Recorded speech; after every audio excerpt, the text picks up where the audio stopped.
আসসালামু আলাইকুম, আমি সাজিদ।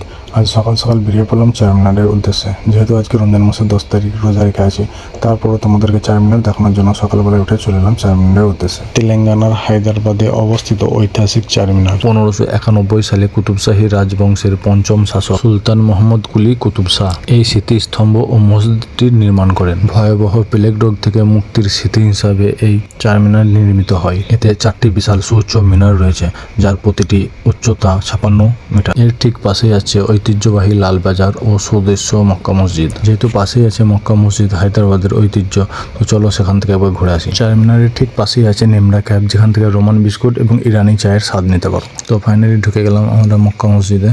এই যে এন্ট্রি গেট, এটাই হলো মক্কা মসজিদ। হায়দ্রাবাদের মক্কা মসজিদ ভারতের প্রাচীনতম ও অন্যতম চারমিনার থেকে মাত্র 100 মিটার দূরে অবস্থিত। 1614 সালে সুলতান মোহাম্মদ কুলি কুতুব শাহর আমলে নির্মাণ শুরু হয় এবং 1694 সালে মুঘল সম্রাট ঔরঙ্গজেব এটি কমপ্লিট করেন বা সম্পূর্ণ করেন। মসজিদটির মূল কেন্দ্রীয় খিলানটি পবিত্র মক্কা নগরীর মাটি দিয়ে তৈরি, ইট দিয়ে নির্মিত, তাই একে মক্কা মসজিদ বলা হয়। এই নির্মাণে কোনো রকম ধাতব পেরেক ব্যবহার করা হয়নি।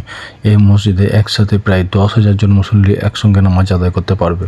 মসজিদের ঠিক পাশেই মার্বেল পাথরে নির্মিত সমাধি স্থান আছে, যেখানে বেশ কয়েক নিজাম ও তার বংশধরের বা পরিবারের সদস্যদের সমাহিত করা হয়েছে। মসজিদের সামনে যে ওজুখানা আছে, তার পাশে যে স্তম্ভটি আছে, এই স্তম্ভতে আমার 2019 ও 24 সালের ফটো আছে।